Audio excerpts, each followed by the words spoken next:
வணக்கம் ஃப்ரெண்ட்ஸ்.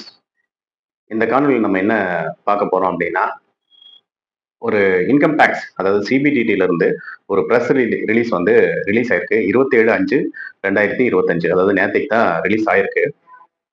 அதாவது இந்த பிரஸ் ரிலீஸ்ல இன்கம் டாக்ஸ்ல டேட் எக்ஸ்டென்ஷன் அதாவது இண்டிவிஜுவல் ரிட்டர்ன்ஸ் வந்து டைம் எக்ஸ்டென்ஷன் குடுத்துருக்காங்க. பொதுவா எப்போ ரிட்டர்ன் ஃபைல் பண்ணுவாங்க அப்படின்னு பார்த்தீங்கன்னா, எல்லா வருஷமும் 31 ஜூலை அப்படின்னு சொல்லி குடுப்பாங்க.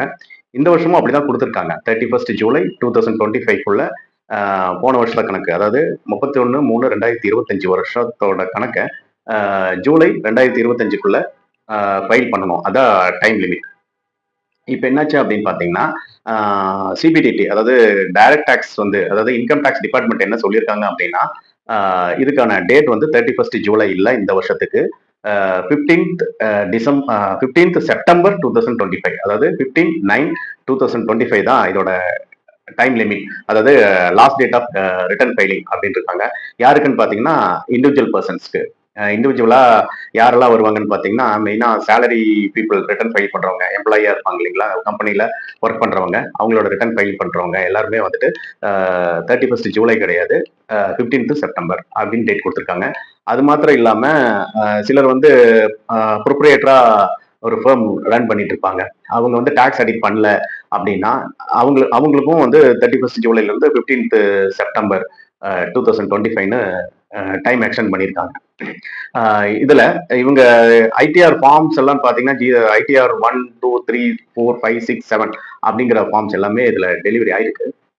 இருந்தாலும் அந்த யாரெல்லாம் இந்த இண்டிவிஜுவல் ரிட்டர்ன்ல இது கவர் ஆவாங்களோ இந்த ஃபார்ம்ஸ் படி, அவங்களுக்கு எல்லாமே டியூ டேட் 15த் செப்டம்பர் 2025 தான் இந்த இதுல பிரஸ் ரிலீஸ்ல அறிவிச்சிருக்காங்க. இதுல இப்போ மெயினா ஒரு தனி ஆள் நிறுவனம் அல்லது தனி நபருக்கு என்னெல்லாம் இன்கம் வரும்னு பாத்தீங்கன்னா, ஒரு ஃபேர்ம்ல வேலைக்கு போறாரு அப்படின்னா அவருக்கு சேலரி இன்கம் வரும். அப்புறம் ஹவுஸ் வச்சிருக்காரு. அது ஒரு வீட்டு வாடகை ஏர்ன் பண்றாரு. வீடு வச்சு அது வாடகை வாங்கி இருக்காரு அப்படின்னா, அதுக்கு வாடகை இன்கமா அது கணக்கு பண்ண வேண்டியது வரும். அதர் சோர்சஸ்னா எஃப்டில போட்டிருப்பாரு, மியூச்சுவல் ஃபண்ட்ல போட்டிருப்பாங்க. அதுல இருந்து வேற ஏதாவது commission income, other sources income, interest இந்த மாதிரி ஏதாவது வந்ததுனாலும் அவருக்கு அது கவர் ஆகும். அதே மாதிரி கேபிட்டல் கெயின் இன்கம், மியூச்சுவல் ஃபண்ட்ல இன்வெஸ்ட் பண்ணியிருந்தாவோ, ஷேர்ஸ்ல, அப்புறம் லேண்ட்ல இன்வெஸ்ட் பண்ணியிருந்தாவோ, அது எல்லாமே கேபிட்டல் கெயின் போர்ஷன்ல வரும். இப்போ ஒரு தனியார் நிறுவனம் பண்றாரு, அவருக்கும் இந்த இதுல கவர் ஆகிற மாதிரி இருக்கும். இந்த ஃபார்ம்ஸ் எல்லாம் வரும். அதே மாதிரி நார்மலா ஏப்ரல் மாசத்துல ஒரு கிளாரிபிகேஷன் அதாவது ஐடிஆர் ஃபார்ம்ஸ்க்கு இதெல்லாம் மாத்திருக்கோம் அப்படிங்கிற மாதிரி எல்லாம் சொல்லியிருந்தாங்க. அதோட மாற்றம் எல்லாமே பேப்பர் வைஸா இருக்குது. இன்னும் ஆன்லைன் வைஸ் பண்ணணும். மெயினா இதோட டேட் எக்ஸ்டென்ஷனுக்கு என்ன காரணம்னு பாத்தீங்கன்னா, ஃபார்ம்ஸ்ல ஃபர்ஸ்ட் ஆல்டரேஷன் கொடுக்கணும். அதாவது இப்போ நார்மலா ஐடிஆர் 1 எடுத்துக்கிட்டீங்கன்னா அதுல கேபிட்டல் கெயினோட போர்ஷன் இல்லாம இருந்தது. இந்த வருஷத்துல இருந்து ரிட்டர்ன் ஃபைல் பண்ற ஆளுகளுக்கு கொண்டு வரணும். அதாவது என்ன சொல்றதுன்னா, அந்த ஃபார்ம்ல இன்சர்ட் பண்ணியிருக்காங்க. அப்படின்னா அந்த சாஃப்ட்வேர் டெவலப்மெண்ட் அதுல பண்ண வேண்டியது வருது. அப்போ இந்த மாற்றத்தை அதுல கொண்டு வரணும். இது ஒரு எக்ஸாம்பிள். அதே மாதிரி எல்லா ஃபார்ம்ஸ்லயும் எல்லா சேஞ்சஸும் வந்திருக்குது. அப்போ ஃபார்ம்ஸ் அவங்க சேஞ்ச் பண்ணணும் அப்படின்னா அவங்களுக்கு டைம் தேவைப்படுது இன்கம் டாக்ஸ் டிபார்ட்மெண்ட்டுக்கு. மெயினா அந்த சாஃப்ட்வேர் டெவலப்மெண்ட்டுக்கு பர்பஸ் தான். அதாவது இந்த ஃபார்ம்ஸ்ல மெயினா அவங்க சேஞ்சஸ் பண்ணாதான் நம்ம ரிட்டர்ன் ஃபைல் பண்றதுக்கு வசதியா இருக்கும். ரெண்டாவது பாத்தீங்கன்னா, வெளிப்படைத்தன்மையா இருக்கணும், உண்மைத்தன்மையாக இருக்கணும். அப்புறம் அக்யூரசியா இருக்கணும். வெளிப்படைத்தன்மை அப்படின்னா ஒரு கணக்கு காமிக்கிறாங்க அப்படின்னா, அதாவது ஒரு இன்கம் அங்க காமிக்கிறாங்க அப்படின்னா அதுக்கான பிரேக்கப் இருக்கணும். அந்த மாதிரி எல்லாமே ஒர்க்கிங் டெவலப்மெண்ட்ல இருக்குது.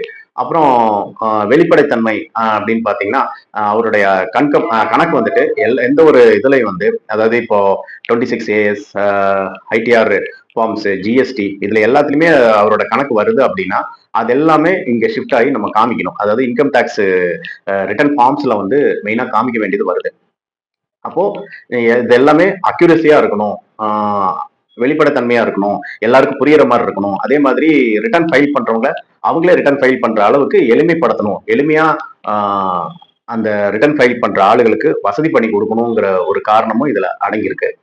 அடுத்த காரணம் என்னன்னு பாத்தீங்கன்னா, அதாவது ஐடிஆர் ஐடிஆர் ஐடிஆர் ஃபார்ம்ஸ்ல நம்ம டிடிஎஸ் இன்கம் எல்லாம் வரணும், சேரணும். அதாவது 26 இயர்ஸ்ல வரும். அப்படின்னா டிடிஎஸ் வந்து இப்ப 2024-25 பினான்சியல் இயரோட கணக்கு வந்து Q4, அதாவது டிடிஎஸ் ரிட்டர்ன் ஃபைல் பண்றவங்க, இப்போ எக்ஸாம்பிள் ஒரு சேலரி பர்சன் இருக்காரு அப்படின்னா அந்த ஃபேம் வந்து குவார்டர்லி ரிட்டர்ன் ஃபைல் பண்ணுவாங்க. அந்த குவார்டர்லி ரிட்டர்ன் ஃபைல் பண்ணாதான் அவங்களுக்கு வந்து சேலரியில இருந்து டிடிஎஸ் பிடிச்சிருப்பாங்க.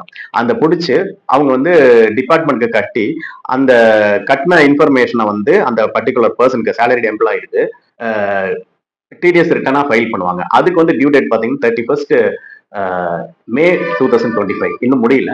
அப்போ இந்த கணக்கு எல்லாமே அப்டேட் ஆகி வர்றதுக்கு ஜூன் மாசத்துல தான் கன்வெர்ட் ஆகும். அப்போ அது கன்வெர்ட் ஆனாதான் 26ASங்கிற ஒரு ஃபார்ம் ஒரு இருக்கு இன்கம் டேக்ஸ்ல. அது ஃபார்ம் 16. இதுல எல்லாத்துலயுமே அது டிக்ளேர் ஆகணும் அப்படின்னா இங்க அப்டேட் ஆனாதான் அந்த நம்ம ரிட்டர்ன் ஃபைல் பண்ற போர்ட்டல்ல வந்து உட்காரும். அப்ப இதுக்கான டெவலப்பிங் ப்ராசஸ் எல்லாமே நடந்தாதான் ஒரு ரிட்டர்ன் ஃபைல் பண்ணும்போது நமக்கு கரெக்டா ரீஃபண்ட் வரும், டாக்ஸ் அட்ஜஸ்ட்மெண்ட் போகும், இன்ட்ரெஸ்ட் கால்குலேஷன் இதெல்லாமே ப்ராப்பரா நடக்கிறதுக்கு நடத்தணும் அப்படிங்கிறதுக்கு வேண்டிதான் இவங்க வந்து டைம் எக்ஸ்டெண்ட் பண்ணியிருக்காங்க. இதான் ஒரு இந்த காணொலியில நம்ம சொல்ல விரும்புறோம். அதுக்கடுத்தது பாத்தீங்கன்னா நமக்கும் ஒரு அட்வான்டேஜ் மெயினா பாத்தீங்கன்னா இன்னைக்கு கொஞ்சம் நம்ம டைம் எடுத்துட்டு நம்ம அக்கௌண்ட்ஸை வந்து எக்ஸாம்பிள் ஒரு ப்ரொப்ரேட்டர் ஃபோம் நடத்துறாரு அப்படின்னா அவங்களும் ரிட்டர்ன் ஃபைல் பண்ணலாம். 31st ஜூலைக்கு பதிலாக 15th செப்டம்பர்ல கொண்டு போகும்போது அவங்க வந்து அவங்களோட அக்கௌண்ட்ஸ், அதாவது அக்கௌண்ட்ஸ் வந்து டேலியில மெயின்டைன் பண்றோம் அல்லது சாஃப்ட்வேர்ல மெயின்டைன் பண்றோம் அப்படின்னா அதோட அக்கௌண்ட்ஸ் எல்லாம் ஆடிட் பார்த்துட்டு செக் பண்ணிட்டு நம்ம ரிட்டர்ன் ஃபைலிங்க்கு தயாராகலாம். சப்போஸ் அவங்க டாக்ஸ் ஆடிட் கேஸ் இல்லைனாலும் அவங்க ஃபைல் பண்றதுக்கு ரெடி ஆகிக்கலாம், அந்த அக்யூரசி கிடைக்கிறதுக்கு வேண்டி. அப்போ அதனால நம்ம அதுக்கும் தயாராகி நம்ம அக்கௌண்ட்ஸை என்னெல்லாம் தப்பு பண்ணியிருக்கோம் அதெல்லாம் சரி பண்ணிட்டு இதுல கொண்டு வந்து ரிட்டர்ன் ஃபைல் பண்றது ரொம்ப சிறந்ததா இருக்கும், ரொம்ப ஈஸியாகவும் இருக்கும். நம்ம கொஞ்சம் டைம் எடுத்து பண்ணலாம், கொஞ்சம் ஹரிபரியா இல்லாம கொஞ்சம் ஈஸியா அது எப்படிங்கிறத வந்து நம்ம கனெக்ட் பண்ணி நம்ம அதை க்ளோஸ் பண்றதுக்கு பின்னாடி ப்ராப்ளம் இல்லாம வர்றதுக்கு ஒரு வசதியா இருக்கும். கொஞ்சம் ரிலாக்ஸ் பண்ணி ஒர்க் பண்ணிக்கலாம். இது நமக்கு ஒரு அட்வான்டேஜ் தான். இருந்தாலும் கொஞ்சம் டைம் எக்ஸ்டென்ஷன் 45 நாள் கணக்கு இருக்கிறங்காட்டி நம்ம அது என்ன ஏதுன்னு பார்த்துட்டு அந்த கவர்மெண்ட் டிபார்ட்மெண்ட், அதாவது டேக்ஸ் டிபார்ட்மெண்ட் நமக்கு என்ன வலியுறுத்துறாங்களோ அதை ஃபாலோ பண்ணி நம்ம ரிட்டர்ன் ஃபைல் பண்றது நல்லது. இந்த ப்ரெஸ் ரிலீஸ் வந்து இதுக்கான நோட்டிபிகேஷன் இனிமேதான் வெளிவரும்.